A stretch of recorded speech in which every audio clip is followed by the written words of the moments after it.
সোয়াবাজার রাজবাড়িতে ঠাকুর দেখতে আসছো, একটা খুব ফেমাস খাবারের দোকান দেখবো, যেটা তেলে ভাজার দোকান, যেখানে স্টার্টারের অনেক কিছু তুমি আইটেম পেয়ে যাবে। চলো দেখাই সেগুলো। দেখতে পাচ্ছ এটাই হচ্ছে সোয়াবাজার রাজবাড়ির রাস্তা, আর ঠিক ঢোকার মুখেতেই দেখতে হবে এখানে এই ফেমাস তেলে ভাজার দোকানটা, যেখানে খাবার খুবই সুস্বাদু। আমি নিজেও খেয়েছি, চলো দেখাই কি কি খাবার আছে। কচুরি, সিঙ্গাড়া, ব্রেড চপ, আর ডাল বড়া, ভেজিটেবল চপ, বেগুনি, আলু চপ, কাশ্মীরি চপ, আর ধোকা, ফুলুরি, এইগুলো আমাদের সব বিকেলে হয়। সকালে তো তেলে ভাজা আইটেম হয় না, সকালে কচুরি, আলুর দম আর সবজি থাকে, জিলেপি, মালপোয়া। হ্যাঁ, কচুরি 7 টাকা করে আছে, আর মালপোয়া 7 টাকা করে, আর জিলিপি 6 টাকা করে। আলুর দম দিয়ে খেতে পারবেন আর সবজি দিয়েও খেতে পারেন, 7 টাকা করে পিস। খুবই কম দামে পাওয়া যাচ্ছে। বাপ্পার দোকানের কচুরি জয়পুরিয়া কলেজের সামনে লাল মন্দিরের পাশে। কচুরি একবার খেলে বারবার আসবে, কোনো গ্যাস অম্বল হবে না, গ্যারান্টি।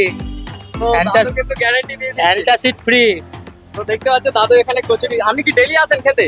মোটামুটি প্রায় আসে তো এখানে, সব রেগুলারই ও দেখতে পাচ্ছ দাদু আরামসে খাচ্ছে। আমি নিজেও খেয়েছি, এখানে ট্রাই করেছি, সত্যি খুব ভালো খেতে।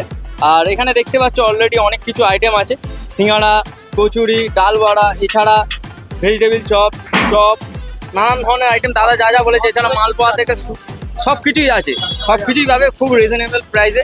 তো চলে আসো সোয়াবাজার রাজবাড়িতে ঠাকুর দেখতে আসছো, এই দোকানটা অবশ্যই মিস করবে না। সোয়াবাজার এমনি যদি আপনারা ঘুরতে আসেন, এই দোকানটা একবার হলো ভিজিট করে যাবে। তো ভিডিও ভালো লাগলে একটা লাইক করো। আর দাদা তোমার দোকানের নামটা কি আছে? আমাদের এমনি সবাই বলে বাপ্পা তেলে ভাজা, দোকানের নাম হলো MS মহাপ্রভু। এখানে সব বাপ্পা বলে ফেমাস আর কি। এই তো সোয়াবাজার মেট্রো কাছে, লাল মন্দিরের উল্টো দিকে আর কি, জয়পুরিয়া কলেজের পাশে। তো দাদার মুখে শুনে নিলে অ্যাড্রেসটা, তো তোমরা চলে আসো, খুবই তাড়াতাড়ি চলে আসো। সোয়াবাজার ঠাকুর দেখতে আসছো যদি, এই জায়গাটা অবশ্যই মিস করবে না। আর কটা অবধি খোলা থাকে দাদা? 4টার সময় সিঙ্গাড়া শুরু হয়, তারপরে আস্তে আস্তে সব হয়। তেলে ভাজা মোটামুটি 4:30টার মধ্যে পেয়ে যাবে, 5টার মধ্যে।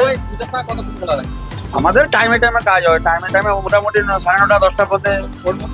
হ্যাঁ, আর সকালবেলা 7টার সময় শুরু হয়ে যায়, আর 1টা 1:30টার মধ্যে খোলা থাকে। দেখছো এখানে কচুরি অলরেডি ভাজা হচ্ছে, আর এর পাশাপাশি এখানে অনেক কিছু পাবে, সিঙ্গাড়া,